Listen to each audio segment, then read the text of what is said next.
This video is going over dot plots and histograms, which are different graphs to graph data, okay? So our lesson goal is I can use dot plots, and histograms to describe the distribution of data and determine the frequency, meaning how often, the center, meaning the middle, and the spread, so how they're spread out of the data. So make sure you read the vocabulary if you haven't already, so we can know what the difference between these things are. So activity 1 starts with a pizza shop. Yum, yum, yum, pizza. So it says 15 customers in a pizza shop were asked, how many toppings did you add to your cheese pizza? Here are their responses. So some people added 1 topping, 2, 1, 3, none, and so on. Could you use a dot plot to represent the data? Explain your reasoning. So a dot plot is when we can put dots on a number line and show the frequency of how often people answered that answer. And I would say yes, there is numerical data, meaning numbers, numerical data with variability, meaning different answers. Okay, so I'm gonna start, it says first complete the table. So we're gonna say how often did people pick 0 toppings? So I'm gonna find all the zeros. So I'm going through my data, here's 1 0, here's 2 zeros, here's 3 zeros, and here's 4 zeros. So I'm gonna put 4, and you can put the number of how many people picked 0 toppings. Sometimes people do tallies, 1, 2, 3, 4, to do the frequency, but a number is just fine as well, okay? How many people picked 1 topping? So maybe pepperoni. 1, 2, 3, 4, 5. So 5 people, and just be careful when you find the frequency that you don't miss a number. If you were doing tallies, you would do that. How many people picked 2 toppings? 1 person did, 2 people did, 3 people did, 4 people did. Okay, and then how many people picked 3 toppings? Looks like just 1, 2. Okay, so I'm putting my tallies just so you can see what it looks like. Now it says use the table to display the number of toppings as a dot plot. Label your drawing clearly. So under the number line, we're going to write number of toppings. Number of pizza toppings. So we know what these numbers mean. So at 0, we should have 4. And since it's a dot plot, we're going to put 4 dots. So above the 0, I'm going to put 1, 2, 3, 4. Okay? Above the 1 topping, I'm going to put 5 dots. 1, 2, 3, 4, 5. And you try to keep your dots the same size. It's okay if it's not perfect. Obviously, I didn't do a great job. 2 toppings, 4 people picked. So above 2, I'm going to put 4 dots because it's representing 4 people's answers. 1, 2, 3, 4. Okay, 3 toppings is 2. So we're going to put 1 dot, 2 dots. No one picked 4, 5, or 6 toppings. So this is showing, this is a dot plot. Dot plot representing my data for this question. How many toppings did you add to your cheese pizza? Use your dot plot to study the distribution for number of toppings. What do you notice about the number of toppings that this group of customers ordered? Write 2 to 3 sentences summarizing your observations. So this is something you need to do on your own. Please write this. I'll know you watched the video fully if you answer this question. So I will do 1 sentence, so write 2 to 3 sentences on your paper to represent what you observe. So something I might observe is the most common toppings was 1 topping, and I'm guessing it's probably pepperoni. So you could say, I notice the most often topping number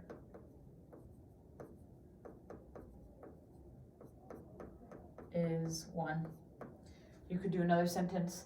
The data is spread from 0 to 3. You could say another sentence. no one picked more than 3 toppings, or different things like that. So you need 2 to 3 sentences. So make sure you have that written, not just one sentence. Okay. So I think this is what, that's what we just did. So there are some ways, once you have data, there are some words to describe the average of data. And one of them is the range. The range is the biggest number, so the biggest minus the smallest. This is not on your paper, so this is so you know, because we're going to be practicing this. So the biggest number minus the smallest number of data. So not the biggest number on your number line, the biggest one that has data. So you have 3 and 0. So the range would be 3 minus 0. So the range would be 3. My range is 3. Meaning my whole data is spread between 3 numbers. Okay, so that's easy enough. So range, that's what range is. The median is the middle. So think median is the middle number. Okay, so it's not the middle number on your number line, but it's the middle number of your data points. So what you do is you order your numbers from smallest to biggest, and then you find the number right in the middle. So I'm going to order my numbers from smallest to biggest. So I have 4 zeros. 1, 2, 3, 4. 5 ones. 1, 2, 3, 4, 5. 4 twos. 1, 2, 3, 4. And then 2 threes. 1, 2. So the middle number is, I'm going to start from each end and go to the middle and find what number's in the middle. So I'm going to do 1, 2, 3, 4, 5, 6, 7, and my middle number is this 1. So my median, or my middle number, median is 1. Okay? 1 is my median. Okay, so median is the middle number. And this will come up on RISE testing, so this is why we're reviewing it. So that's the median. The mean is the average. Okay, so think mean of the average. What you do to find the average is add all data points,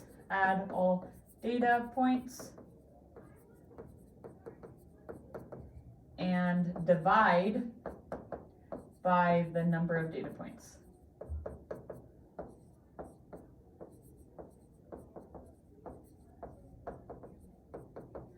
So I would add up each of these dots values, and then I divide it by how many dots that I have. So I know there's 1, 2, 3, 4, 5, 6, 7, 8, 9, 10, 11, 12, 13, 14, 15. Okay, so I know at the end I'm going to be dividing by 15. So I'm going to add up each value. So I'm going to do 0 plus 0 plus 0 plus 0. Okay, so we know all of these is 0. 1 plus 1 plus 1 plus 1 plus 1 is 5, because there's 5 of them. 2 plus 2 plus 2 plus 2 is 8. 3 plus 3 is 6. So we can add up all of our values. So I'm going to just add 5 plus 6 is 11. 11, so 5 plus all of these, we're adding them up. 5 plus 6 is 11, plus 8 is 19. So I would do, for my mean, I would do 19 divided by 15, which is 19 fifteenths, which you could simplify to be 1 and 4 fifths. So 1 and 4 fifths is my mean, or my average. You could also write it as 1.8 if you know what that is as a decimal. Okay? So the mean is the average. It usually takes the longest to find, so think of it that way. The mode is the most often.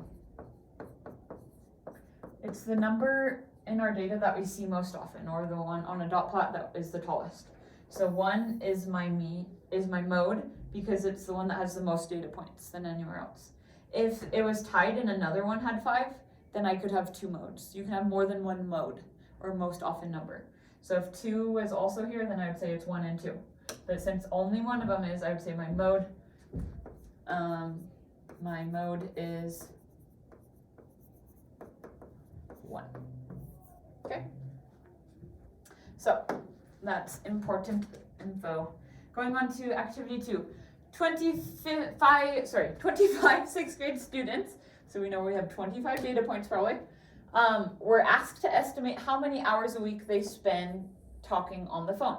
This dot plot represents their reported number of hours of phone usage per week.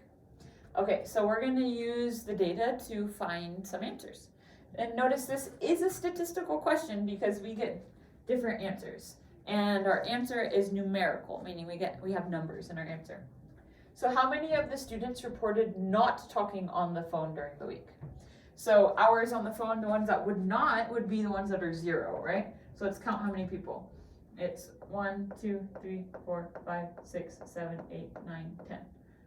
So not on phone. What was it again? 1, 2, 3, 4, 5, 6, 7, 8, 9, 10. Okay, so I'm going to say how many students? 10 students. What is the largest number of hours a student spent talking on the phone per week? Notice it is not 10. There's a 10 here on the number line, but there's no data on the 10. So our largest number is 3 because there is data on the 3. So we're going to say 3 hours. How many hours would you say that these students typically spend talking on the phone? So typically, we know our data is between 0 and 3, okay? And it's leaning towards 0. So I would say typically it's around 1 hour maybe, okay? So typically around 1 hour. Or in other words, our mean or our average is probably going to be somewhere around 1, okay? How would you describe the spread of the data? Would you consider these students' amounts of time on the phone to be alike or different? Explain your reasoning. So the spread, is the data spread out a lot, or are their answers more close-knit or like the same answer?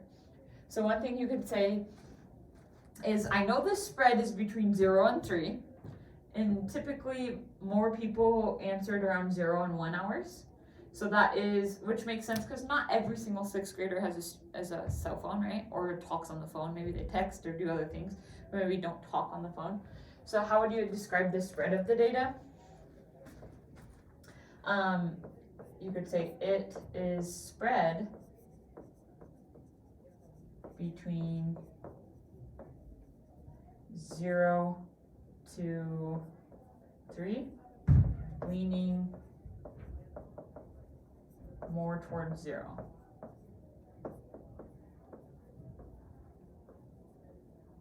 (0/1). Okay, so you can say it in different ways, but you could say our data, all students either talk on the phone between 0 and 3 hours, which isn't too far of a range. I mean, hours are long, but, and then you can add more to that if you want. Okay.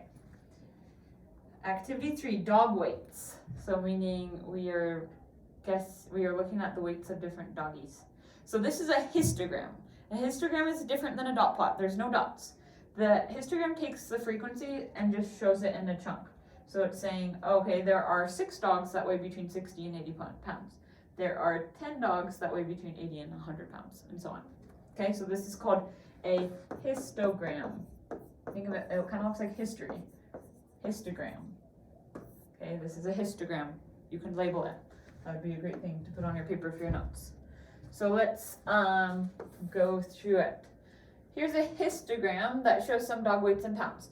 Each bar includes the left end value, but not the right end value. For example, the first bar includes dog weights that weigh 60 pounds to 79 pounds. So this is important. So even though it says 80 here, these dog weights start at 60 and they go to 79. So it doesn't include the 80 in both of the bars. This one would be 80 to 1 less than 100, which is 99.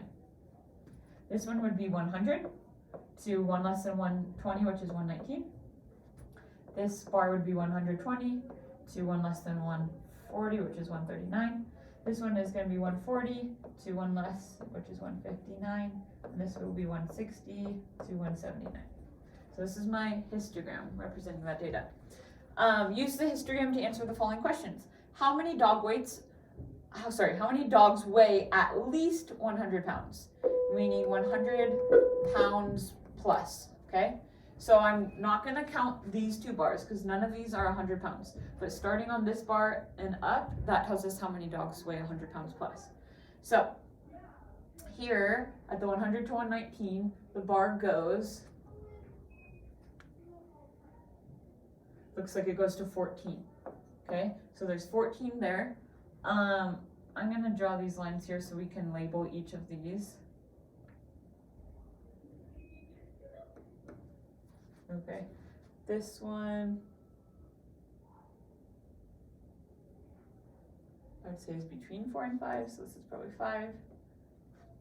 This one, but it's not super straight. Yikes, did I go down a little too much? Yeah, it looks like this one's maybe up a little bit more.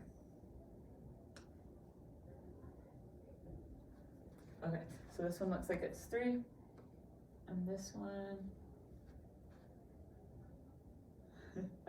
looks like it's between 0 and 2, which is 1. Okay, so now we're gonna start just starting at the 100. So we're just gonna include the 14, 5, 3, and 1. So we're gonna add those up. So how many dogs? 14 plus 5 plus 3 plus 1. So let's add. 14 plus 1 is 15, plus 5 is 20, plus 3 is 23. So how many dogs? We're gonna say 23 dogs. 23. So this isn't your answer. 23 dogs is your answer. How many, question B, how many dogs weigh exactly 70 pounds? So on a histogram, we know there's 6 dogs between 60 and 79, but we don't know how many exactly weigh 70.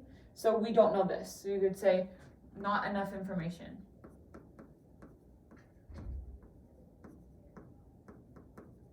So this is one where it really is, we don't know. Based on the data we have, we don't know how many weigh exactly 70. There may be all 6 weigh 70 or none of them. We're not sure. Histograms just show range. They're not good at showing specific data points. How many dogs for C? How many dogs weigh at least 120 and less than 160 pounds?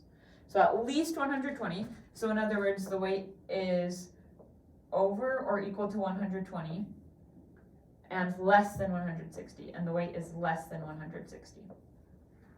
So we're gonna go to here. So 120 to this. So we're really just looking between 120 and 159. So we have 5 and 3. So really we're just adding the 5 dogs plus the 3 dogs, which is 8 dogs. D, how much does the heaviest dog at the show weigh? So the heaviest dog weighs between 160 and 179, but we don't know exactly how much it weighs, but we could just say between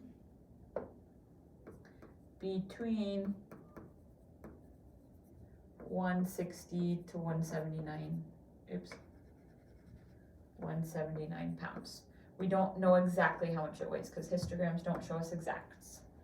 Okay. What would you consider a typical weight for a dog at this dog show? Explain your reasoning. So typical weight, we notice the mode the most often is in the 100 to 119 range and leaning towards this side than that side, right? So you could say maybe the typical range is around 100-ish pounds. So typical weight around 100 plus pounds maybe. Maybe just around 100 pounds would be fine. Because the most often is between 100 and 119. So, yeah, you could say that. Okay? Or you could say 100 plus. However you want to write it. You can write it your own way as well. Okay. Thank you for watching the video. This was going over kind of 2 units or 2 lessons. So make sure you do practice problems and mastery check.